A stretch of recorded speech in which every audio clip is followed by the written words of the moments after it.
le loup et le chasseur. D'accumuler, monstre de qui les yeux regardent comme un point tous les bienfaits des dieux, te combattrai-je en vain sans cesse en cet ouvrage. Quel temps demandes-tu pour suivre mes leçons?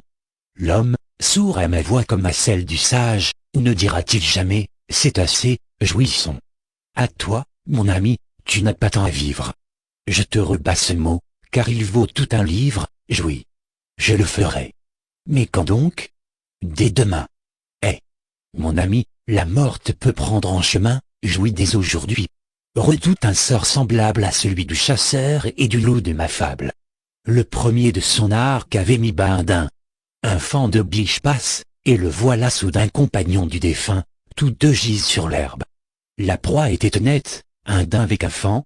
Tout modeste chasseur en eût été content, cependant un sanglier, monstre énorme et superbe, tente encore notre archer, friand de tels morceaux.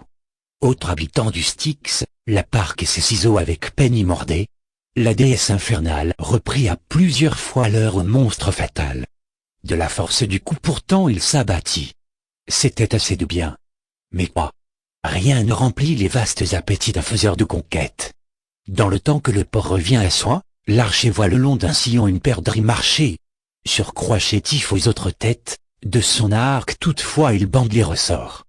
Le sanglier, rappelant les restes de sa vie, vient à lui, le découd, meurt vengé sur son corps. Et la perdrix le remercie. Cette part du récit s'adresse aux convoiteux. L'avare aura pour lui le reste de l'exemple. Un loup vit, en passant, ce spectacle piteux. Ô fortune, dit-il, je te promets un temple. 4 corps étendus. Que de bien. Mais pourtant il faut les ménager, ces rencontres sont rares. Ainsi s'excusent les avares. J'en aurai, dit le loup, pour un mois, pour autant, 1, 2, 3, 4 corps. Ce sont 4 semaines, si je sais compter, toutes pleines. Commençons dans 2 jours, et mangeons cependant la corde de cet arc, il faut que l'on les fête de vrais boyaux. L'odeur me le témoigne assez. En disant ces mots, il se jette sur l'arc qui se détend, et fait de la sagette un nouveau mort, mon loup a les boyaux percés. Je reviens à mon texte. Il faut que l'on jouisse.